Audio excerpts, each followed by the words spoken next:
अहिल्याबाई होलकर को लेकर जिस तरीके से लोकसभा में अब सवाल लगातार विपक्ष के नेता उठा रहे हैं और हमारे साथ बातचीत करने के लिए हैं श्यामलाल पाल जी हैं जो प्रदेश अध्यक्ष समाजवादी पार्टी से हैं और इनसे हम बात करते हैं कि ये बताइए कि जिस तरीके से अहिल्याबाई होलकर को लेकर अब लोकसभा में सवाल सत्ता से पूछा जा रहा है, क्या मानते हैं?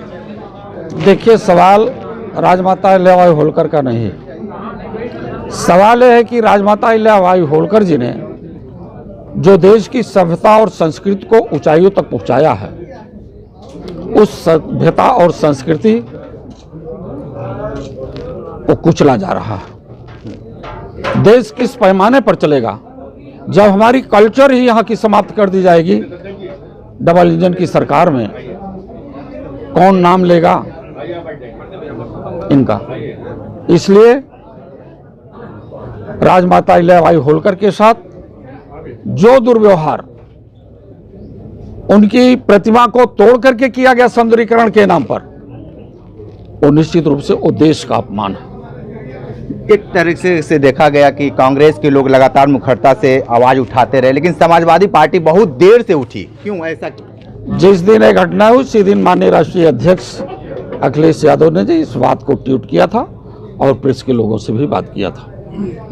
लेकिन आपका चहल कदमी नहीं दिखा जिस तरीके से आप पाल समाज से आते हैं। हमारे पाल समाज के लोग यहीं पर पूरी तरह से आए और प्रशासन के लोगों ने पुलिस के बल पर पाल समाज के लोगों के साथ एफआईआर हुआ और थाने में बैठा दिया गया। समाजवादी पार्टी के लोग जुटे, उनके साथ भी अन्याय और अत्याचार हुआ।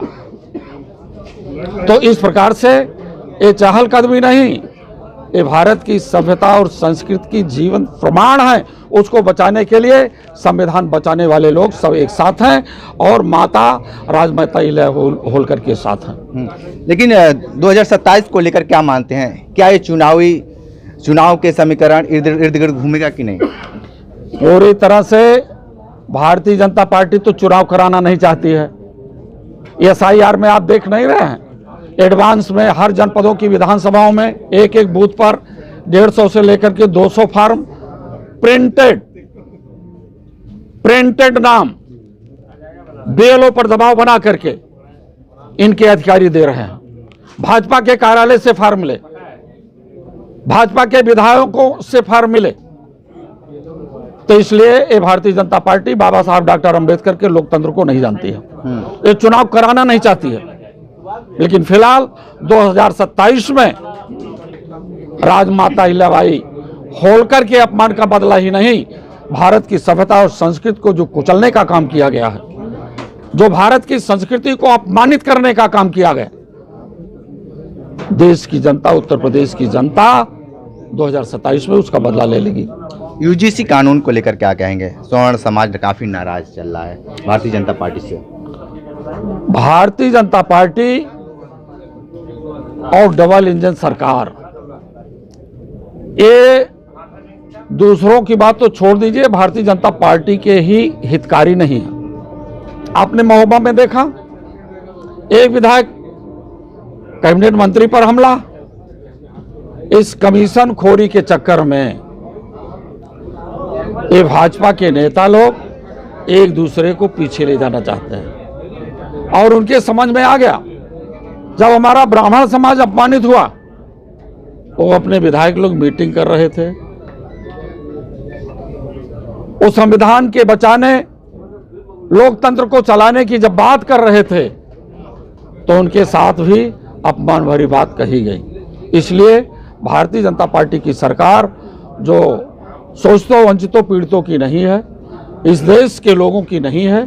इन लोगों की आज़ादी की लड़ाई में कभी एक छींटा खून भी नहीं बहा। लोगों का कहना है कि जिस तरीके से स्वर्ण समाज अब बसपा के तरफ शिफ्ट हो रहा है, तो किस तरीके से स्वर्ण समाज को आप लोग बचा पाएंगे? देखो, स्वर्ण समाज समाजवादी पार्टी के साथ है और इस पार्टी के जन्मदाता भी हमारे स्वर्ण समाज के लोग हैं। एक बात बताइए, उनके अंदर शोषितों, वंचितों, पीड़ितों के प्रति दर्द रहा है।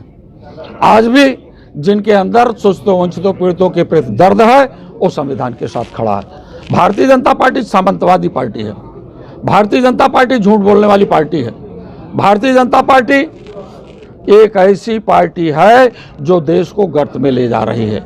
इसलिए 2 करोड़ नौकरी कहां चली गई, 15 लाख खाते में कहां चला गया।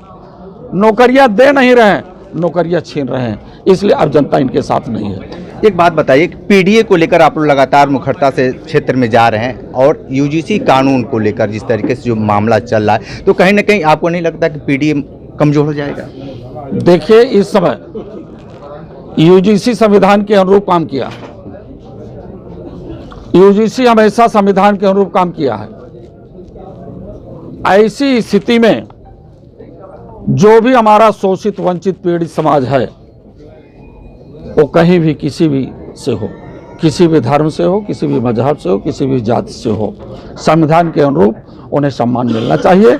यही समाजवादी पार्टी सामाजिक न्याय के रास्ते को तय कर रही है। समाजवादी पार्टी के नेता को लगातार शंकराचार्य मुक्तेश्वरानंद नाम ले रहे हैं, उनके साथ जो दुर्व्यवहार हुआ प्रयागराज में, उसको लेकर क्या कहेंगे? अब उत्तर प्रदेश के मुख्यमंत्री तय कर ले कि मां गंगा में डुबकी कौन लगाएगा।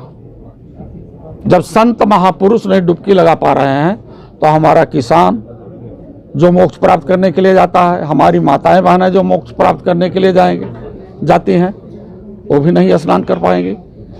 मैं उत्तर प्रदेश के मुख्यमंत्री जी से सवाल करता हूं, क्या गंगा मां किसी के साथ सौतेला व्यवहार करती है? किसी को मना किया, चाहे वो शंकराचार्य जी हो या अन्य कोई हो? समता की भावना मां गंगा में है, सबको लाड प्यार देती है, लेकिन उत्तर प्रदेश के मुख्यमंत्री जी असामाजिक व्यक्ति हैं, जिनके अंदर समानता नहीं है, समता का कोई भाव नहीं है। इसलिए शंकराचार्य जी को रोका। ये अपमान भरी जिंदगी जीने के लिए अब शंकराचार्य जी मजबूर हैं। ठीक है, तो आप सुन रहे थे श्यामलाल पाल जी।